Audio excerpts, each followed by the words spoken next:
wanted to thank you for coming on our first night of what we're calling Be a Pro with Aquatic Adventures, and we're kind of trying to do a social hour type of deal, trying to get the staff together for really three main reasons, I guess. One is to kind of give everybody here the opportunity to kind of help do a little team building, get to know the people that you work with in a situation where we're not, in front of customers, and we can kind of talk about some of the things that we do, that sort of thing. One of the other things that we're kind of hoping to get out of this is that we can, do a little bit of career development as well, and that's part of what tonight is going to be about. We're going to have, we're hoping, just short little topics that people can present on that kind of help you develop your understanding of what goes on in the dive industry, if maybe you didn't know before, or at least have some clarity added to some of the things that we're doing, or maybe share, some of the things that you've learned in, working in the dive industry with the rest of the people. And then finally, we really, and I guess an extension of that is, we really want to give you the opportunity to meet and interact with other dive professionals. And, that's really what this has been about. It's been a long time since we've had some specifically training staff meetings, and one of the things that we've also had comments back from that we've tried to address is the fact that we've had kind of a split or a chasm between the sales floor people and the training staff, and we're looking for this to hopefully help be something where we can get the entire group of people together who are interested in maybe talking about some of the issues that are related to what we do, and get together and kind of discuss that and learn from each other, hopefully. So that was really our idea here in starting this. Our idea was as well that we would start maybe with something that's a little bit educationally driven, and then next month, as you kind of saw, if you've been out to the website, we're starting to put together a schedule. We're just going to kind of go out for drinks instead on that Sunday afternoon after the store closes. So we hope that those of you who are here continue to participate. We hope everybody who isn't here, you tell them how great it was so that they show up next time. So anyway, tonight, one of the things that in talking to Maureen and a couple of other people, we decided the first topic we would maybe start out with kind of a simple topic to make sure we kind of stay within our time, which kind of got messed up by a couple of customers tonight anyway. But was something called building customer lifetime value. And that's what I want to talk to you a little bit about tonight. One of the things that I'm going to start out with is by asking the question, what is the most valuable asset that a business has? And if I were to ask that question, how might you answer that? Customer base. Okay, customers. Why would you say customers? Just out of curiosity.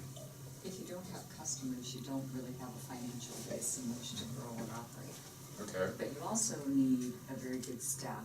Not only a sales force staff, but you also need very good instructors and assistants. Yes, absolutely. There are lots of things that are critically important to a business in terms of their values. In fact, if somebody had said, well, the compressor is the most important piece of asset we have, I would probably have a little bit of a hard time arguing that it wasn't, because none of us are going diving without it. But without customers, there would be no point in having the compressor, because whose tanks are you going to fill? Why do I need to fill an instructor's tanks to go out to the lake if there's no customers for him to take out? Or the same thing with a dive master, maybe he's leading a dive. No point in having an air fill even for that person if there's no one that you're taking with you. So I think you're right, customers are probably the most important asset that any business has. Certainly we are a very customer-driven business, being in the service industry. And for that reason, customers certainly are extremely important to us. And customers bring with them something that, from a business standpoint, maybe some of you have heard this term, it's called lifetime value. And that's really what I want to spend a few minutes tonight just talking with you about, and how, not only what is customer lifetime value, but how do each one of you, and myself obviously as well, play into making sure that we try to drive customer lifetime value for our business. And why would we want to obviously do that? So let's start out just by talking for a couple minutes about what is customer lifetime value. Well, the definition of customer lifetime value is the total value of a customer's business over the lifetime of their relationship with that particular business. This is obviously extremely critical to the health and strength of a business, because it shows a number of things. First of all, it shows how well customers think of you. if we do not have customers that are continuing to engage with us, if, for instance, we had a lemonade stand and, you know, we had one customer come up, take, you know, the $1 lemonade, and that was it, because the lemonade tasted bad and never came back, well, that's not building much value, right? And it's really this value that the customer builds into a business over time that really shows, you know, are you doing your job, and also are you going to be able to sustain your business over more than a very, very short period of time. And it really factors into how well customers are viewing you, right? Let's take a little bit of an example here just to kind of illustrate what we're talking about in terms of lifetime value for a business. If I were running, as an example, an insurance business, and I came up to Adam and I was able to sell him auto insurance, and I was able to sell him a premium that's going to cost him $200 a month, over the course of the next year, Adam's value to my business would be $2,400 annually figured, right? And if we factored into my business, my insurance business, that the average customer like Adam is going to probably stay with that business for 10 years, the lifetime value of the average customer then would be about $24,000, right? And if we were trying to build our business and strengthen customer lifetime value, what might be some things that we would try to do in the insurance business? Probably attempt to grow and sell more of the asset values or programs that you have. Right, we might try to sell Adam on homeowners insurance, and maybe we get an extra $100 a month out of homeowners insurance from him. And maybe what we do is we try to really be customer driven, and instead of, you know, having that average of 10 years, we now get 12 years or 13 years, right? And that's one of the ways that with even our existing customer base, we can show increased value in the business. One of the things I wanted to do, and I know I'm going to hold this up and some of you are going to go, anybody recognize this sheet? Oh, yes, I do. You certainly should. All of you who are instructors, right, or those of you who've done the assistant instructor course, this is actually the knowledge development evaluation form that Patty has where we score people who are doing knowledge development presentations. And while Patty doesn't actually use the term customer lifetime value, obviously if you look at this form, there are a couple of things on here, and I actually highlighted them and I can pass them around and you can take a look at them. When they're talking about did the instructor candidate, you know, cite examples of, you know, continuing education and factor that into their presentation, or did they promote equipment ownership, or did they promote dive travel? Patty's really recognizing the importance that we can't just be taking value from the one and only class that we're teaching at the moment, right? They're placing value on you being able to draw that customer into other activities and other revenue streams that the dive center has, right? And not only is it taking place in the AI class and the IDC, but the same thing really happens for those of you who've done the Dive Master class with me. You know, one of the first things I always do, somebody signs up for the Dive Master class and I call them into my office and we kind of talk to make sure, well, you know, you really know what you're getting into. Most of us, you know, probably had no clue. I know I had no clue whatsoever when I started my Dive Master class. I got tricked into taking it. I think I told some of you that story. But when we start with the Dive Master candidates even, we're really telling them, one of the things that I do is, you know, hand them a shirt, say you're part of the staff, and then we start taking them through one of the things that as a dive leader and as a Dive Master you need to know is how does your dive center actually make money?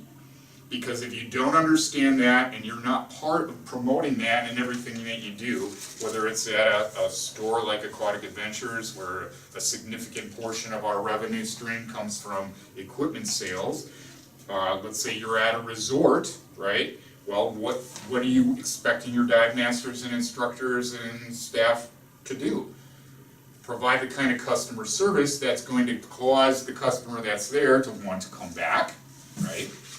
Or to tell other people how great it is to draw more people in, right?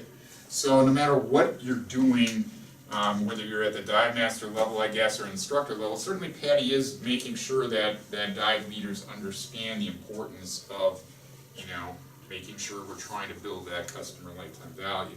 What I'd like to do is to take a look at customer lifetime value and its importance here real quickly at Aquatic Adventures, and then you can kind of understand why this particular topic is certainly very vitally important to both us and to you. And I want to start out by talking about new customer acquisitions. I actually had, I think it was Kylie the other day, came up to me and she goes, well, what exactly are our monthly expenses? And what did I tell you? I told you, during our peak season, usually they're about $25,000 a month. For a small business, that I guess is a fair chunk of change, right?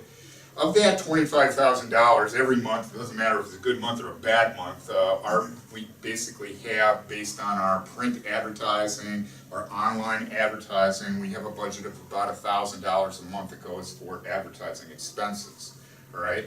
That plus sign up front, the van with all of its decals on it, the flyers we pass out, the websites that we have up, all of those things, and obviously you included when you're making referrals or our other customers are making referrals, actually draws in somewhere between about 30 to 50 new customers a month, maybe not in October, but I will say this, as slow as it's been, the other Saturday, literally there was a woman walking out as I walked in, and I grabbed the sandwich, I came back and she was gone already, and I don't know if it was Reason or who it was, maybe Emmanuel told me, oh yeah, she already bought a mask and snorkel, she's gone.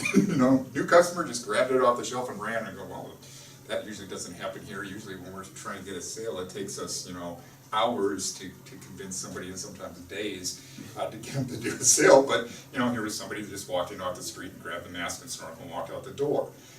So, there are a lot of new customers coming through. And one of the things that, just from a advertising point of view, if you kind of think about it, if our budget is $1,000, we're taking in an average of, let's say, 40 customers, that would mean that every one of those customers costs us, in terms of bringing them in, about $25. And if we're using keystone pricing, which is what most retail businesses try to strive for, which is approximately 100% markup rate, we would have to sell that customer $50 just to break even on our advertising budget, right? Let's take a look at this and play a couple of little what-if games. Let's suppose that every one of those 40 people that walked into Aquatic Adventures as a new customer every month bought the open water class, all right? That would mean that they paid the $309 or whatever the new price is going to be for 2014, and times 40, that would mean that we would take in just a little over $12,000.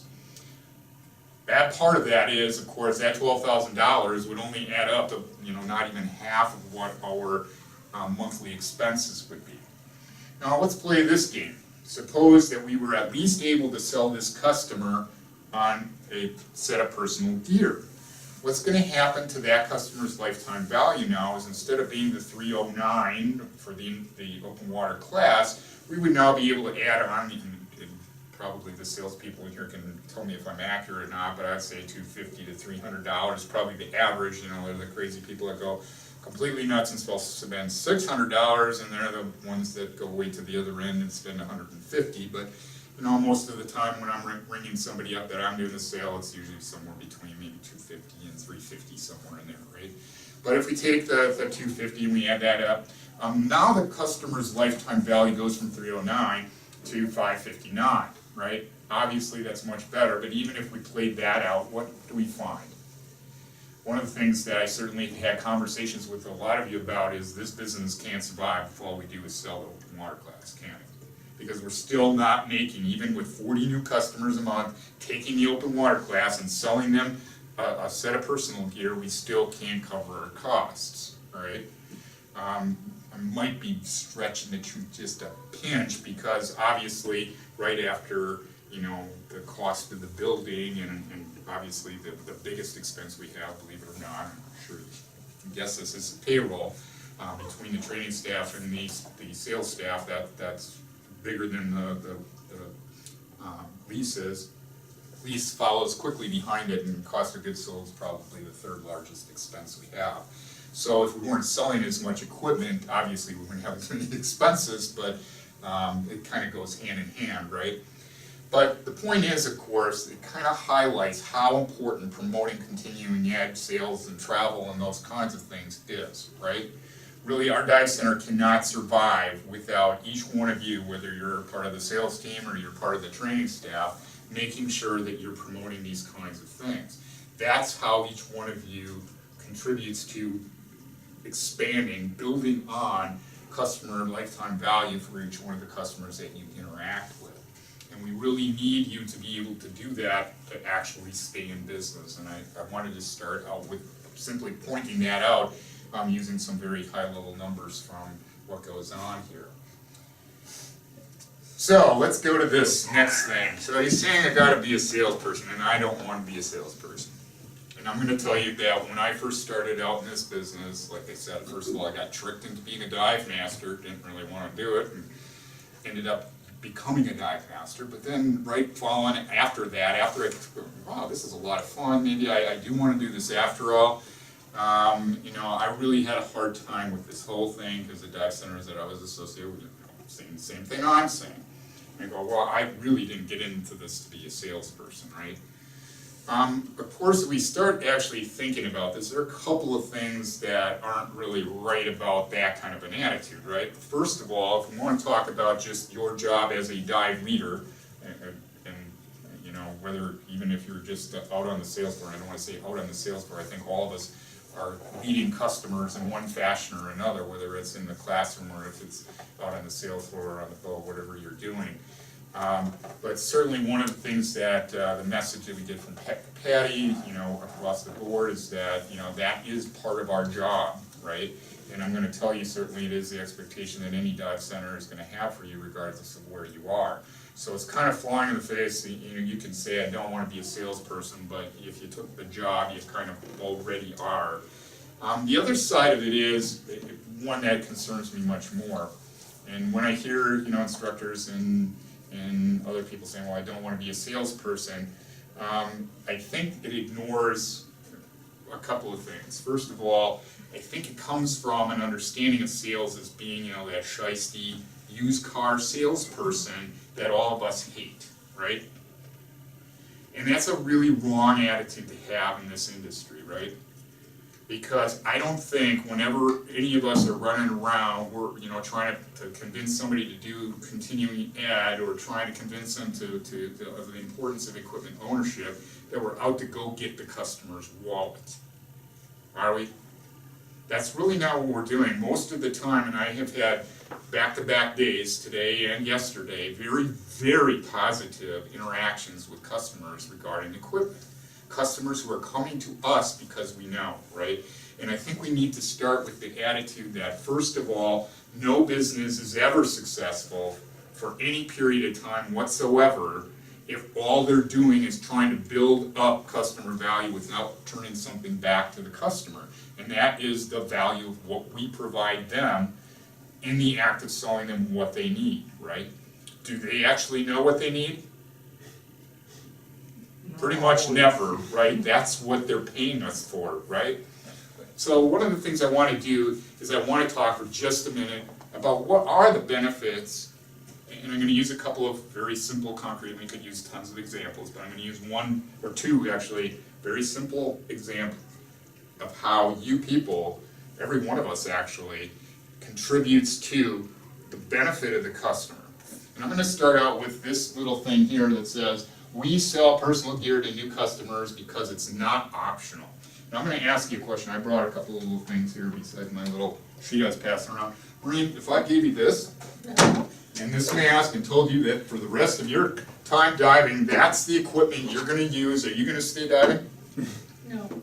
Anybody in this room going to stay diving with this nice rental equipment we have over here? Not with that color. If it was a different color, I have a pair of black ones in the back, just like this, Paul. What's the point, right? The point is, all of us who dive all the time are going, are you kidding me? I'm not using that, right? Why would you think a customer wants to use that, right? Add to that the fact that if a customer does not buy even the most basic essential equipment that you need for scuba diving, how likely do any of you think it is that that customer is going to stay diving? So they won't. So they just, so what you did now, you just really did steal money out of their wallet, right? Because you took $309 or whatever the cost of the open water class is, you didn't tell them, hey, you really need this stuff to be able to dive. So they didn't get it, they hated it because their mask was leaking all the time, the fin strap kept breaking and the fin fell off, you know, it was nothing but terrible. I can't stand diving, not doing it anymore. So they just wasted $309 and 2 weekends of their time, right?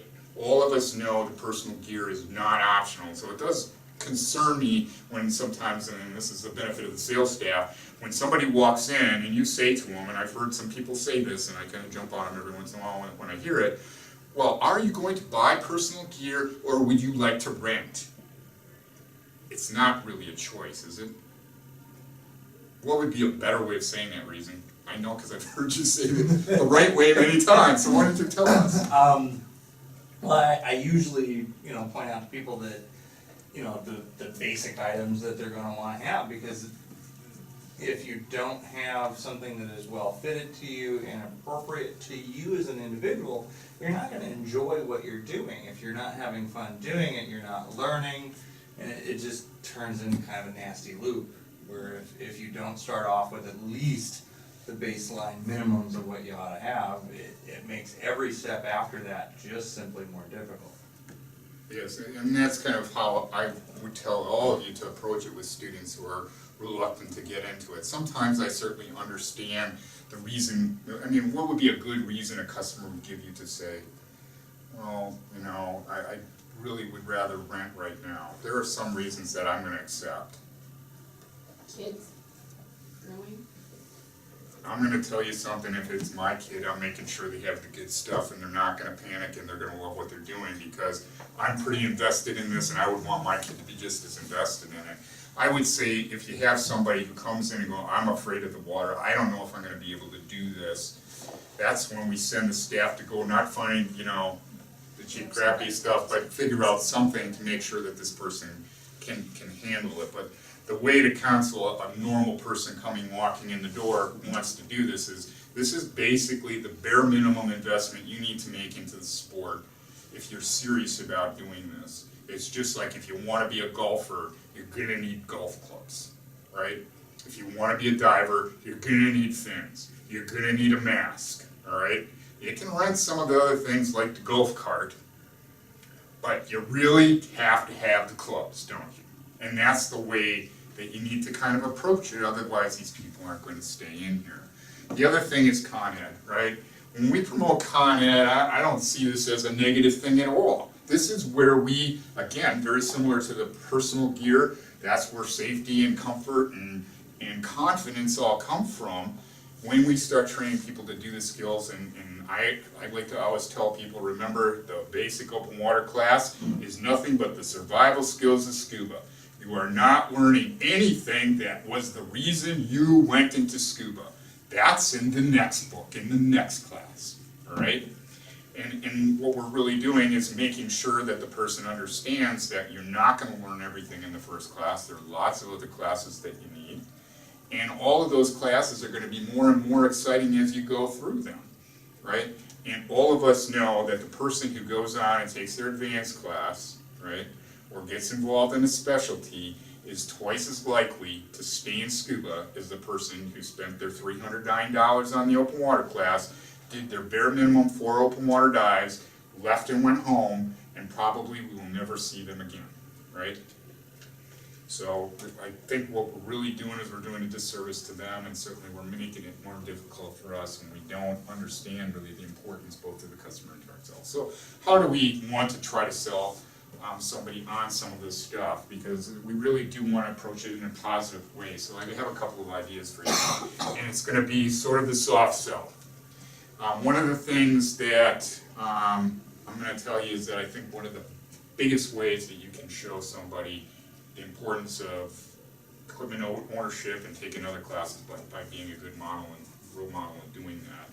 I remember an interview I saw as a kid. Somebody was interviewing Charles Barkley, who played in the NBA, He was kind of a bad boy, and he told the person interviewing him, well, I don't want to be a role model.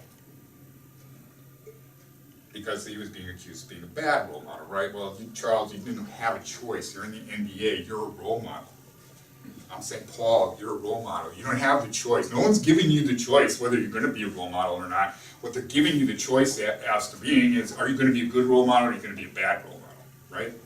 And that's what I'd like to spend a couple minutes showing you how we can promote some of this stuff, how we can be good salespeople, we can build customer lifetime value just by being a good role model. First of all, use current equipment, right? What does that, when we use current equipment, when we're knowledgeable about current equipment, what message does that send to the customer? Very simple one, right? I keep up, I'm up to date, I know what the current trends in scuba are, and I'm able to pass that on to you, right? It's important to have your gear current and up to date. Use the equipment sold by your dive center. I know lots of times people are surprised when they read our training staff manual and it says, you know, you need to use equipment sold by Aquatic Adventures, but it's pretty basic, right? The message when you're using the equipment sold here versus anything else, right, is that number one, I'm part of the team. I understand that my place here is to help out. Maybe I'm not in direct sales, but I'm going to use that equipment because that is showing I believe in what my dive center does, right?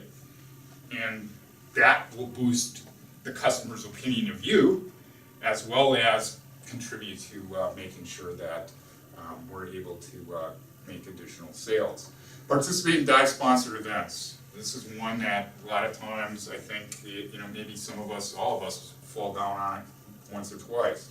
But when we're participating in the activities that the dive center is doing, it sends another message to the customer. First of all, it says, hey, these are such fun activities that I'm doing them as well, right? And it tells them these are important because these skills that the dive centers are sponsoring are things that are going to contribute to my developing and building skills and allowing me to interact with other people who are divers and that kind of thing. And when you show people that that's important to you, obviously it turns around and becomes, you know, clear to them that it should be important to them as well. Much more likely that they're going to come to the picnic if they hear that there's a showing up for the picnic, especially if you're on the boat the week before. Who doesn't? Isn't that why we all go to the picnic? I just go because my wife makes me go. Seriously, but it is a lot of fun, and we want to make sure we're taking part in that just to do the same thing. Makes recommendations that merge the interests of the customer and the company. Here's where you can demonstrate how positive selling can work, right? Because if what you're looking for is, oh, you know, you heard that, you know, the person you just had out on the boat was saying, you know, this BCD just doesn't seem to fit me right. Well, I was just in the store, I saw this BCD up on the wall that works just, it would be perfect for what you need. You know, you really need to go to talk to Kylie about that BCD because I think that's going to work for you, right? It's showing the customer has a problem, you have a solution, and you can, you know, build up, you know, Reason or Kylie or Maureen or whoever is on the sales floor that day, saying they'll know all about it. Maybe I don't have every detail, but I'm making recommendations that show I understand your problem and I can show you how my dive center and the people that I work with are able to help you out with that. Good role model also supports the efforts of the store staff. And, you know, doing what I just said, making those right recommendations is part of that, but it sends the message again that you understand what your dive center is doing, you understand the various pieces and can communicate that to the people that you're working with. And finally, you know what's going on.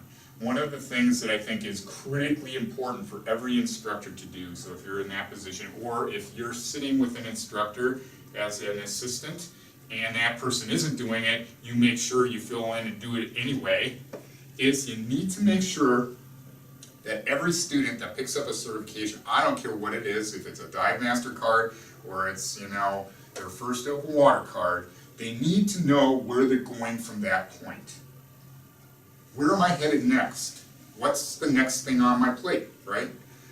Think about all of the other kinds of sports that do that all the time. You know, you're in, what is it, Taekwondo or Tai Chi? I'm willing to bet there's the first class, then, you know, there's another class, and basically you're trying to push people through to the next level for most of these, and scuba should be the exact same way. We should have that customer understanding when they leave the lake, right, and they're headed to the store to go clean up their gear, that the next weekend they have something that they could be doing, whether it's the pumpkin carving, or whether it's the picnic, or whatever it might be. If you just simply ask somebody about their next dive or their last dive, chances are in their answer to that, they will list off something that we have that they want. You know, oh, my last dive, my buoyancy was terrible. That's a conversation starter. Oh, my next dive, you know, Sunday we're gonna be at the lake, it's gonna be dark. I probably need some lights.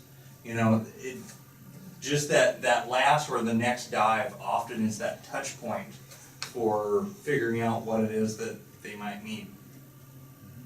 Okay, very good. Okay, so just a couple quick words about bad role models so we can kind of see the other side real quick. First of all, you know, one of the things you can pull right out of the paddy book, outdated, worn out equipment kind of sends the message that, well, I don't know what's current, I'm not current. Chances are when I'm training you or I'm giving you recommendations, it's not going to be current either. That is a message. I don't care if you're just working on the sales floor or you're, you know, the superstar instructor. One of the things people have a right to expect from us, right, is that we know what's going on, we're current, and you know, we're using, you know, equipment that's safe and well maintained, right? Uses rental equipment or equipment not sold by their dive center. Here's somebody sending what message? All right, first of all, you don't need to own equipment because I don't need to own equipment.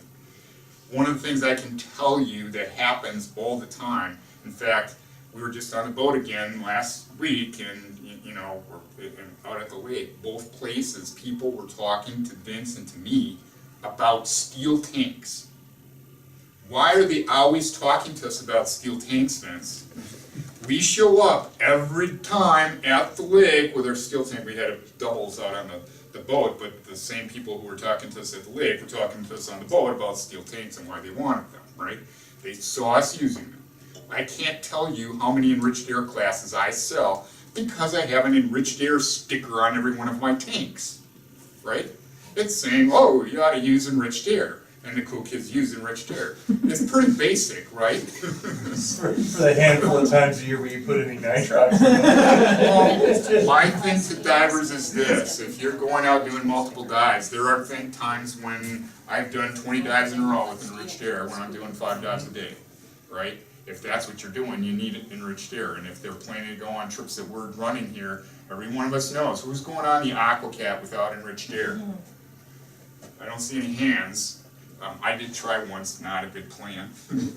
You need enriched air for some of these trips, right? You go to Bonaire. How many times have we heard people getting bent because they didn't use enriched air? Not because they're going so deep, but because they're doing so many dives that it creates a problem, right? So all of us know why you need to use enriched air. The fact that we're advertising the fact we do enriched air and it's important here, we're running around with the stickers from the store that say that, certainly enhances our ability to sell people enriched air. And also it helps us sell the equipment that goes along with it, which are the bigger steel tanks, right? They don't wear their store shirt. I only didn't wear mine once. Whoa, confessions! I wasn't looking at I knew anybody. it was coming. I had no idea that that even Yeah, happened. you were looking right at me and I said, I forgot. Guilty for conscience, right? And you're like, it's okay. I'm like, oh, no, it's not. Let me tell I'll you hear about it. something. Well, I know there are a number of people here who probably were sitting in the meeting and know the exact meeting when it was discussed that we needed t-shirts. It came from, what was her name? Linda Moore. We can thank for making sure all of us have uniforms, even I'm looking around the room now and half you got your shirts on. What does that communicate to people? I'm part of the team. I belong here. You need help? Go to Charles. He's got a red shirt on. I tell people that. Look around, you know. Personally, you know, if I can't help you find somebody with a red shirt, they'll be able to help you, right? It shows you're part of the team. You don't have the shirt, because it's dirty in the laundry, suddenly now you're not part of the team, right? And people are gonna perceive you as, well, you know, I'm not gonna go ask Paul for help, he doesn't have a shirt on, he doesn't know what he's doing. But it also is kind of, sometimes they can also look at it as being an added negative that, well, maybe, you know, he doesn't want to be part of these people because they're really not good people to start with, right? So it's a lot of very bad messages that can be sent and not being, you know, looking like you belong. And I think Linda was absolutely right. She had seen what that had done in a positive way for other dive centers she had gone to, and I would challenge anybody to enter in an argument with me over whether or not that has, as a whole, been has not been beneficial. I really think it has. Don't you find it interesting that no one in Pearl Lake has shirts? I don't see any other dive shop that has a uniform. That's not actually true on the ones that your friend Steve Donato's group. Toucan has shirts, jackets with their logo all over it every time you're standing. But they're not as big as ours. I will, well, here's the difference. Yeah. Here's the difference, Charles, and I think the reason that you're not seeing it. One of the things we started out doing when we started out with telling people they had to wear logoed apparel was, oh, well, just get whatever color you want. Bad mistake, all right? Because, well, it wasn't even just that, Maureen. It's not a matter of, they didn't like the color Vince was wearing. What it really does is how easy is it for the customer to recognize who you are? And how annoying isn't it to the competition when we march in there and everybody knows us and they are confused as to who the heck they are, right? I've heard Jerry Garner say things about, oh, you all came in with red shirts, that's kind of like... And the next month, they all had their neon green sweatshirts. So I'm gonna tell you, it makes a difference, right? It really makes a difference. It kind of says we're part of a team, and it's something customers are drawn to. It can't be a better advertisement for, don't you want to be a pro with Aquatic Adventures, right? Well, only the people with red shirts were invited tonight, right? We must be cool. We had someone who wanted to try and crash it. Mitchell, he wanted to crash our party. Yeah, there were a number of customers who somehow found out about it and wanted to join us. So that's a great thing. It really is a great thing, and I hope all of you use this Be a Pro with Aquatic Adventures to get people interested, so that next year we're not scrambling around trying to, you know, find more people trying to get into our ranks. And want to enter the Dive Master program and other things here, because I mean I think we have an awful lot to offer people. When I saw some of what, you know, some of the people got out of the Dive Master class here this summer, the opportunities that we gave them and the kind of training that they went through. I know Vince was already a Dive Master with some of them, and I think all of us really learned a lot together about how to run classes, you know, and throwing some ideas together and things. And you know, we should be trying to get people involved in that kind of thing on a regular basis. So, a couple of the other things I have up here makes recommendations that show lack of understanding of customers' needs. Obviously, if you're not listening to customers, that's going to be a problem, right? It shows you don't really care. The biggest thing any of us can ever do, whether we're on the sales floor or out at the lake, whatever it is kind of what we've been talking about. Just listen to what the customer's saying, right? If the customer's telling you there's a problem, listen to them, try to figure out how we can solve their problem. Don't ever let the customer believe that we don't have the answer. We can find the answer if that's what we need to do. And then finally, it undermines the efforts of the store staff. I'm going to give you one really bad example that had happened this summer, and I know Paul knew about it because I was like ready to chew lead on the day that happened, but I literally had a Dive Master candidate walk in here after I had sold a customer on going out on a Lake Michigan charter that following week. And this Dive Master candidate walked out onto the sales floor out here, and I had brought the customer up there, and there was a long lineup, people were coming back with gear and things, and he needed to wait, and while he was waiting, that Dive Master candidate actually talked him out of signing up for the trip. If you want to make friends real quick around here, that's a great way not to do it. Pardon? We can talk later. That was not one of our better days around here. I had to kind of hold it together because when I found out what had happened, and I picked up on it right away because of course the person came walking back and I go, oh, and you get signed up for the charter, and he goes, oh, well, I was talking to so-and-so and he talked me out of it because I can get a better deal somewhere else. Yes. All right, so a couple of final words and wrap this up. First of all, one of the things that I really want to make sure we understand is that setting the right example is probably our best sales tool that we have. You don't have to be out there trying to, give the hard sale. Nobody around here does that. That is not the Aquatic Adventures way. It's one of the reasons why I think we are as successful as we are. We really do differentiate ourselves from the competition by, setting the right example, by looking for how we can help the customer rather than, exclusively how the customer is going to help us out, because that really is the wrong way of doing it. Second thing is there are a couple of points regarding the benefits of building customer lifetime value. Remember, customer lifetime value is extremely important to our business. It is the only way we survive. When you help us, the second point up there, when you help us deliver on building that customer lifetime value, it shows that you actually have shown your value to the customer, because that customer now believes that you can provide them with the solutions that we're trying to provide them with and the services that they're looking for and that they need. All right, thank you very much.